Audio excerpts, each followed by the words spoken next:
அப்படின்னு தான் அவங்க எல்லாருமே பிரபகண்டா பண்ணிட்டு பேசிக்கிட்டு எழுதியிருந்தாங்க. நடக்கிற விடயத்துக்கும் தலைவருக்கும் சம்மந்தம் இல்லை. தலைவர் ரொம்ப நல்லவர், பெருந்தன்மையானவர். இப்படியான விஷயம் அவர் கவனத்துக்கு போச்சுன்னா, அவர் உடனே எல்லாமே இப்படிலாம் பண்ணாதீங்க, ஏர்போர்ட் மூடிட்டு நமக்கு தான் இழுக்கு அப்படின்னு சொல்லிடுவாராம். இதெல்லாம் பேசி தான் ஆகணும். அவர் தங்க ஊசின்றதுக்காக கண்ணெல்லாம் குத்திக்க முடியாதுல்ல யாருமே. நல்லவர் சரிதான். ஆனால் இப்படியான விடயங்கள் நடக்கும்போது இது எதிர்காலத்தில் ஒரு பெரிய அரசியல் சறுக்கலாக மாறுமே அப்படின்ற ஒரு சிந்தனை இல்லாமல் ஒரு 1/4 நூற்றாண்டுகளுக்கு இந்த மேலே இந்த கட்சியை நகர்த்தி கொண்டு வந்தவருக்கு இந்த படிப்பினை கூட ஏன் இல்லை அப்படின்றது தான் நம்முடைய கேள்வி. இவருடைய தரப்பெல்லாம் வந்து அவருக்கு தெரியாமல் நடக்குது. அவர் இந்த விஷயத்தெல்லாம் கண்டுக்கிறதுல அவர் மலை ஒரு மடு அப்படின்ற மாதிரி தான் பேசிட்டு இருந்தாங்க. அப்படியே ஏர்போர்ட் விஷயத்துக்கு இந்த வீடியோவை மட்டும் நீங்கள் கேளுங்க.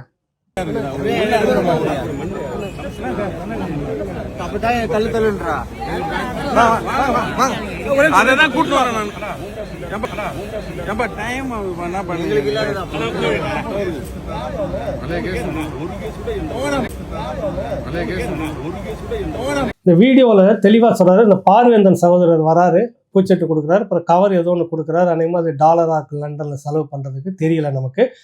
உள்ள வைங்கன்ற உரிமை அது என்னாச்சு அப்படின்னு கேட்குறாரு அவர். அடுத்தது சலசலப்பு. அதுக்குள்ளே ஒரு குரல் கேட்குது, வழக்கு எதுவும் இல்லைன்னு, வழக்கு எதுவும் இல்லை, ஏர்போர்ட் மூர்த்தி மேலே எதுவும் வழக்கு இல்லை அப்படின்றாரு. அப்புறம் சலசலப்புக்குள்ளே ஒரு வார்த்தை வருது, குண்டாஸ். திங்கக்கிழமை கேஸ் வருதுன்னு ஒரு வார்த்தை வருது, குண்டாஸ் அப்படின்ற ஒரு வார்த்தை வருது. நல்லா கவனிங்க, இதெல்லாம் அங்கே தான் வருது.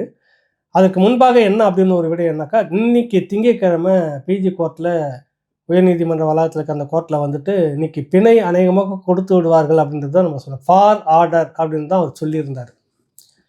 வெள்ளிக்கிழமை அன்னைக்கு மாலை வழக்கமாக அந்த வழக்கை தள்ளுபடி பண்ணாமல் வச்சுருந்து, நான் திங்கட்கிழமை அன்னைக்கு ஃபார் ஆர்டர் அப்படின்னு தான் சொல்லி வச்சுருந்தார். அநேகமாக இன்னைக்கு அவருக்கு பெயில் கிடைச்சிரும் அப்படின்றது தான் 99% நம்பிக்கையாக எல்லோருக்குமாக இருந்தது. அதனால தான் இவங்க தரப்பில் அவர் என்ன ஆச்சுன்னு கேட்குறாரு அவர். ஏன்னா வழக்கு எதுவும் இல்லை. ஒரு குண்டாஸ் போடணுன்னா ஏற்கனவே அவர் மேலே நிறைய வழக்குகள், இந்த மாதிரி கடத்தல் வழக்கு, மிரட்டல் வழக்கு, வெட்டுக்குத்து வழக்கு, இப்படின்னு நிறைய தொடர்ச்சியாக இருக்கணும். சமூக விரோத செயல்பாட்டில் அவர் இருந்துக்கிட்டே இருக்கணும்.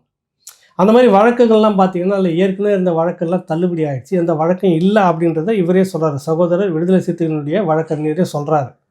அந்த எதுவும் இல்லை அப்படின்ற வார்த்தை வருது, கவனிங்க. ஏர்போர்ட்டில் பேசும்போது பிறகு என்ன நடந்திருக்குன்னா, ஏற்கனவே திட்டமிட்டு இருக்கிறாங்க. இதுதான் நான் சொன்னேன், புதன்கிழமை வாக்குலேயே இப்படி ஒரு மூவ்மெண்ட் இருக்குது. எதுவும் இல்லை, அடுத்தது குண்டாஸ் ஏதோ ஒரு வகையில் போடுவாங்க அப்படின்றது தான் சொல்லிட்டு